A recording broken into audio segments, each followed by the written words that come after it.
Doctor साहब कोई एक क्वेश्चन हमसे पूछे, देखते हैं अब हम सिर्फ एक आपको जवाब दें। हिंट है इलेक्ट्रॉनिक्स में। सब कुछ फैमिली पे डिपेंड करता है। Do you struggle for your religion? दिल का अच्छा होना चाहिए, इज्जत करने वाला होना चाहिए। पहले आप अमीर हो, उसके आने से आप गरीब हो गए हो, फिर वो लड़की कहलाएगी मनहूस। मैं आज़ाद ख्याल हूँ। Thank you.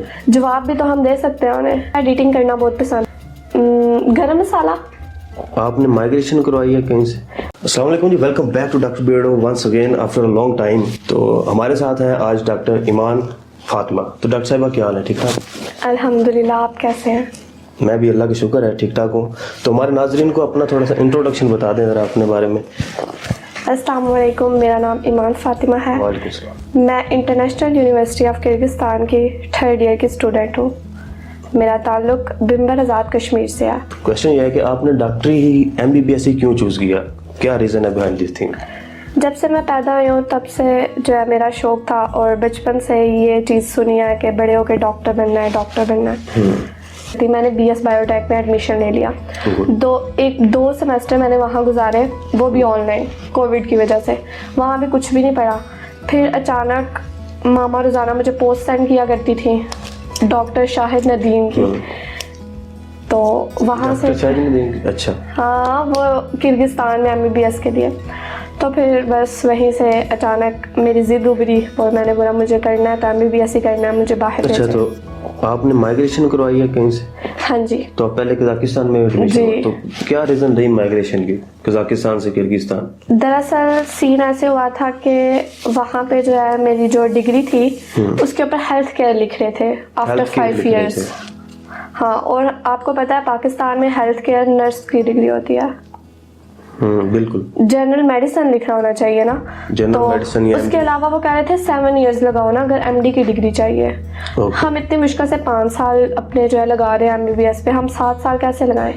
सही। तो क्या डिफरेंस आपने पाया जब आप पहले कजाकिस्तान से, आप कजाकिस्तान से डॉक्टर साहब किर्गिस्तान आई हैं, तो किर्गिस्तान और कजाकिस्तान के लोगों में, स्टडी में, बिहेवियर में, एनवायरनमेंट में क्या डिफरेंस? कजाकिस्तान में दूसरा बड़ा डिफरेंस, मैं उधर से क्यों इधर माइग्रेट हुई, खाने की वजह से। खाना वहाँ पे सिर्फ और सिर्फ मैदा, पूरा 1.5 या जितने साल मैं वहाँ रही हूँ तो मैंने उधर सिर्फ मैदा खाया। और मैदा कोई पेट भरता है? हम MBBS के स्टूडेंट हैं, हमें पढ़ना होता है, पढ़ाई के लिए खाना चाहिए, अच्छी खुराक चाहिए। लाइफ में आप जहाँ भी जा रहे हैं ना, 2 चीज़ों का अच्छा होना बहुत ज़रूरी है, आपका रहना सहना और आपका खाना पीना। ये 2 चीज़ें अच्छी हैं तो आप लाइफ वहाँ पे टाइम गुजार सकते हैं, आपका दिल भी लग जाएगा। जब ये 2 चीज़ें नहीं है तो चाहे जो मर्जी हो जाए, कुछ नहीं होता।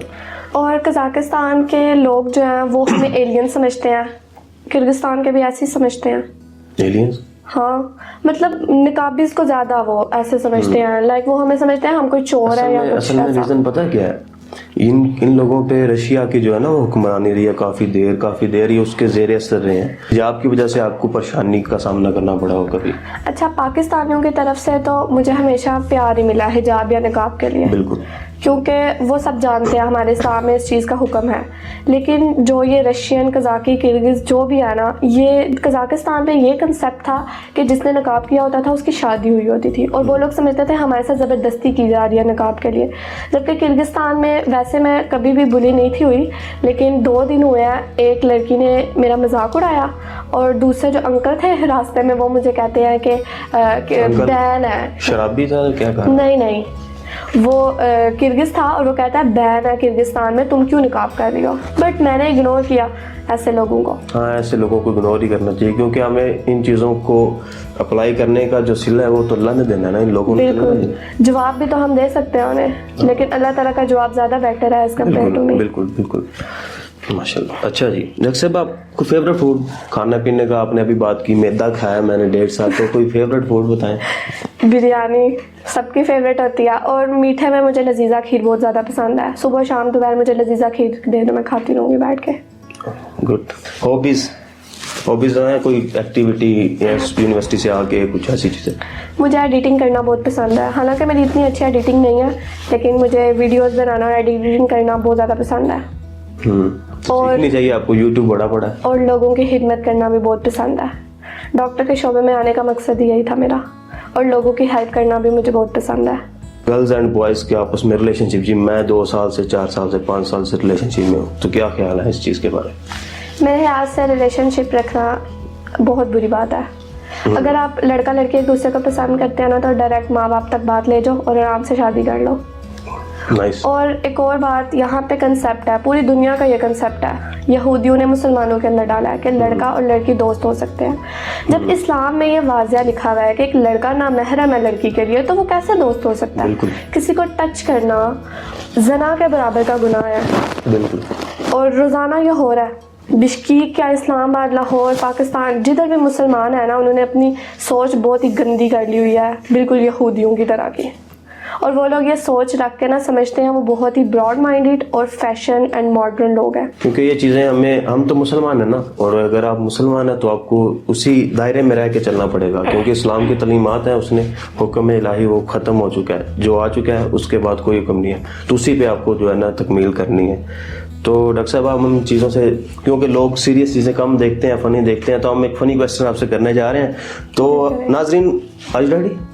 उम्मीद है रेडी होंगे, सुन भी रहे होंगे अभी तक अगर जुड़े हुए हैं। तो वो कौन सी चीज़ है जिसे जितना मर्जी सर्दी ठंडा कर लें वो गर्म ही रहता है? जिसे जितना मर्जी ठंडा कर ले वो गर्म ही रहता है। हाँ जी, हाँ जी। गुस्सा? नहीं, हिंट दे देता हूँ, घर में खाने पकाने की चीज़ों में यूज़ होता है। लेकिन गुस्सा भी तो उसको ठंडा कर ले तो गर्म ही रहता है ना। कैसे गर्म? मुझे अब गुस्सा आया है 2 मिनट के लिए, मैंने गुस्सा किसी को गाली दे दी है, या मैं जिससे मेरी झगड़ा हुआ है उसके साथ मैं बुरा बुरा बोला हूँ वक्ती तौर पे, बाद में उसे यार सॉरी यार गलती हो गई, तो ठंडा हो जाता है गुस्सा। अच्छा, मसालों में से या कोई गरम मसाला? ऐसे ही है, गरम मसाला ही है। नाजरीन, 2 करोड़ का सवाल इन्होंने जीत लिया। Thank you. अच्छा, तो डॉक्टर साहब, आप कंजर्वेटिव ख्यालात के मालिक हैं या लिबरल सोच पे इंसार करती हैं? अच्छा, इस बात पे मैं आपको ये जवाब दूंगी कि हर इंसान की सोच डिफरेंट होती है। अच्छा। बेशक वो कंजर्वेटिव हो या लिबरल हो, हर इंसान डिफरेंट माइंडसेट से जो है ना उस चीज़ को देखता है। अब मैं कहती हूँ कि मैं आज़ाद ख्याल हूँ। आज़ाद ख्याल से क्या मुराद है कि मैं एक इंडिपेंडेंट लड़की बनना चाहती हूँ, ठीक है, अपने बलबूते पे अपने कदमों पे खड़े होकर खुद पैसे कमाना चाहती हूँ। अगर मेरी शादी हो जाती है तो मैं उस बंदे को कहती हूँ कि जी मेरी सैलरी ज़्यादा है एज़ कम्पेयर टू यू, और मैं उसे कह देती हूँ तुम मेरी औकात के नहीं हो, तुमसे मैं शादी नहीं कर सकती, मैं खुद ही इतना अच्छा कमाती हूँ, मुझे मर्द की क्या ज़रूरत। तो ये सोच मेरी गलत है। आज़ाद ख्याल अगर रहना है तो इस्लाम के मुताबिक रहो। अगर मैं कमा रही हूँ तो उस मर्द की तुम्हें ज़रूरत है। क्योंकि आप एक रिलेशनशिप में बंधे हो और वो भी इस्लाम के तहत बंधे हो। जी, और मियाँ बीवी का रिश्ता तो फिर बहुत बड़ा रिश्ता होता है। बिल्कुल। अच्छा डॉक्टर साहब, बॉयज़ में या मेंस में गर्ल्स क्या देखते हैं कि उनमें क्या खसूसियात होनी चाहिए, क्या रेड फ्लैग्स होनी चाहिए, क्या ग्रीन फ्लैग्स होने चाहिए? सबसे पहले तो ये बात कि कोई लड़का या लड़की परफेक्ट नहीं होता। हाँ, बिल्कुल। आप किसी भी लड़के के अंदर परफेक्शन नहीं तलाश कर सकते कि वो गुस्सा भी ना करे, वो प्यार भी करे, वो नाराज़ भी ना हो। ऐसा हो ही नहीं सकता, हर जगह आपको कॉम्प्रोमाइज़ करना पड़ता है। लेकिन मैं एक बात कहूँगी कि जो लड़कियाँ आजकल पैसों पे मर के शादी करती है ना किसी लड़के से, तो मैं इस चीज़ के बहुत खिलाफ हूँ। क्यों? क्योंकि मुझे ऐसे लगता है कि लड़के जो पैसा होता है ना वो नसीब से आता है। आप जब एक लड़की को बीवी बना के लाते हैं ना, तो हो सकता है उसके नसीब में इतना पैसा हो ना, पहले आप अमीर हो, उसके आने से आप गरीब हो गए हो, फिर वो लड़की कहलाएगी मनहूस। और ये तो माशरे ने किया ना, तो ये माशरे की गलती है, माशरे ने उसे मनहूस कहा है, और माशरा के साथ ही सारी फैमिलीज चल रही हैं। तो यही थी खसूसियात। मेरे ख्याल से अगर एक माँ बाप अपनी लड़की की शादी करवा रहे हैं किसी के साथ, तो वो सबसे पहले ये देखते हैं कि लड़का स्टेबल है कि नहीं, हमारी बच्ची ने उनके घर जाना है तो उनके पास खुद के पास कुछ खाने को है कि नहीं, वो हमारी लड़की को क्या सहूलियत देंगे। ये चीज़ें मेरे ख्याल से देखना ज़रूरी है। क्या कहते हैं आपको? हर फैमिली देखती है, ठीक है, वो खाने पीने वाले हों, लेकिन ये चीज़ तो ना देखे कि बहुत अमीर है, आलीशान है। लड़की अपने नसीब से लाती है, बेशक वो गरीब घर में भी दे रहे हैं ना, लड़की अपना नसीब लेके जाएगी और उसके नसीब से पैसा आएगा। जितना उस लड़की के नसीब में होगा ना उतना पैसा आएगा। ये मेरी सोच है। अब मुझे बाकी लड़कियों की सोच का नहीं पता, लेकिन मेरी ये सोच है कि मैं पैसों के पे नहीं मरती। मुझे लगता है कि जो भी अगला लड़का हो या फ्यूचर हस्बैंड जो भी हो, दिल का अच्छा होना चाहिए, इज्जत करने वाला होना चाहिए। गुड। सो ये था point about red flags and green flags. Doctor साहब, अपने मज़हब को, जो इस्लाम है जिस पे हम सबका ईमान है, उसको हासिल करने में आपको कुछ स्ट्रगल करनी पड़ी? Do you struggle for your religion? बिल्कुल नहीं, हमारी फैमिली अल्हम्दुलिल्लाह शुरू से बहुत इस्लामिक है। यानी कि शुरू से ही जी, शुरू से ही उन्होंने हमें सब कुछ सिखाया है, महरम क्या होता है, ना महरम क्या होता है। मैं लोगों को देखती हूँ, कज़न्स आपस में बहुत फ्रैंक होते हैं, लाइक उन्हें महरम और ना महरम के बारे में आई डोंट थिंक सो कुछ बताया गया। और आज सोसाइटी में अब तो आम है मिलना जुलना, लेकिन पहले तो था ये सब कुछ फैमिली पे डिपेंड करता है फैमिली का जो कि एनवायरनमेंट आपके घर वालों ने जो आपको सिखाया होगा वही सब कुछ आप आगे जाके अच्छा डॉक्टर साहबा, नेक्स्ट हम चलते हैं, थोड़ा हम ज़्यादा सीरियस होते जा रहे हैं, तो एक फनी क्वेश्चन ये आ रहा है, ना उनके कान ना उनकी ज़ुबान, ना उनके कान ना उनकी ज़ुबान, मगर शोर मचाएं खूब, खाएं हमारी जान। ना उनके कान ना उनकी जुबान। अच्छा, कोई हिंट नहीं, कोई जानवर है या क्या चीज़ है? हिंट है इलेक्ट्रॉनिक्स में, इससे ज़्यादा हिंट में इलेक्ट्रॉनिक्स में मोबाइल, हेडफोन? नहीं। हाँ, थोड़ी मिलती जुलती चीज़ें, लेकिन हेडफोन नहीं है। मुझे 1 नहीं पता। 2 3 नहीं पता। स्पीकर।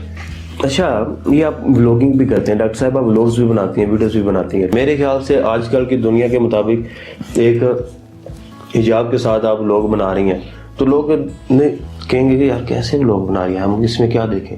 लोग तो आजकल खूबसूरती और इस तरह के के क्या लोग देखने जाते हैं टिकटॉक पे और यूट्यूब पे। मैं लोगों को अट्रैक्ट करने के लिए व्लॉग्स नहीं बनाती हूँ। और दूसरी बात यह है कि जब मुझे लोगों की कोई परवाह नहीं है, वो जो मर्जी कहे। मेरे जब पेरेंट्स मुझे सपोर्ट करते हैं तो मुझे दूसरों के सुनने से कोई फ़र्क नहीं पड़ता। हेट कमेंट भी आते हैं, लोग हंस भी रहे होते हैं, बट आई डोंट केयर। एक टाइम था मुझे केयर होती थी कि ये लोग मेरे बारे में मजाक उड़ाते थे। मतलब फॉर एग्जाम्पल मैं अपने ब्लॉग में ये कहती थी अस्सलाम वालेकुम एवरीवन, तो हर किसी ने मेरा मजाक उड़ाना, लेकिन मैंने उन सब चीज़ों को फेस किया, तो फिर अब मुझे फ़र्क बिल्कुल भी नहीं पड़ता कि कोई मेरे बारे में जो मर्जी सोचे।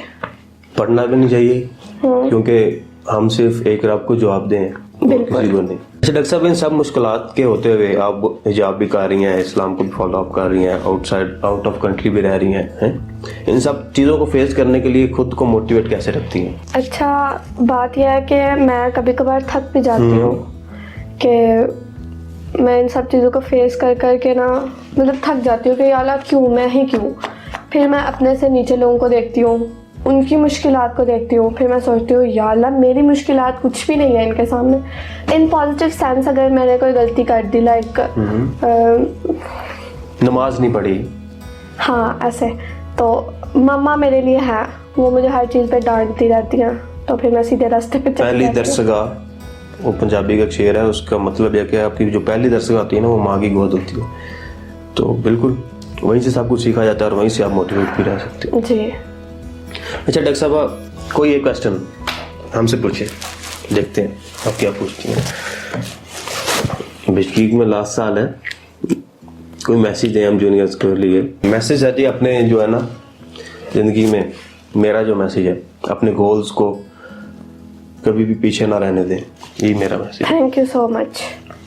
और लास्ट थिंग, हमें फ़लस्तीन पे अभी जो सिस्टम चल रहा है, काफ़ी ज़्यादा इसराइल जो है उसका सालों से कब्जा है, क्या ख्याल आता है आपके उसके बारे में?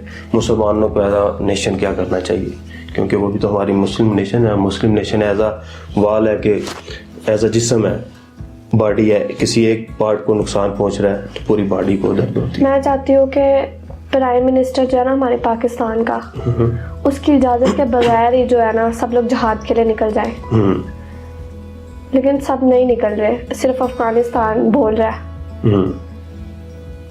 तो मेरा ये पॉइंट ऑफ व्यू है कि सब निकल जाए। और मैं कहती हूँ काश मेरे जहाद का हुक्म बहुत सख्त है, मुसलमान जब तक जहाद नहीं करेंगे तब तक कामयाब नहीं है मेरे ख्याल से। और अभी आजकल सोशल मीडिया पे इनकी वीडियोस देख के तो दिल रो रहा है। चलें जी, हम फिलहाल तो दुआ ही कर सकते हैं कि अल्लाह ताला उनकी मदद करे। और इतनी जो नेशंस हैं मुस्लिम, पता नहीं 54 कंट्रीज है, 56 कंट्रीज हैं, उनके जो सरबराहान हैं, प्राइम मिनिस्टर हैं, सदर हैं, उनको अकल मौत दे ताकि वो भी कुछ कर सकें। तो नाज़रीन, यहीं तक थी हमारी आज की वीडियो। मिलते हैं आपको एक नई वीडियो में, तब तक दीजिए इजाज़त। खुदा हाफिज़, अस्सलाम वालेकुम।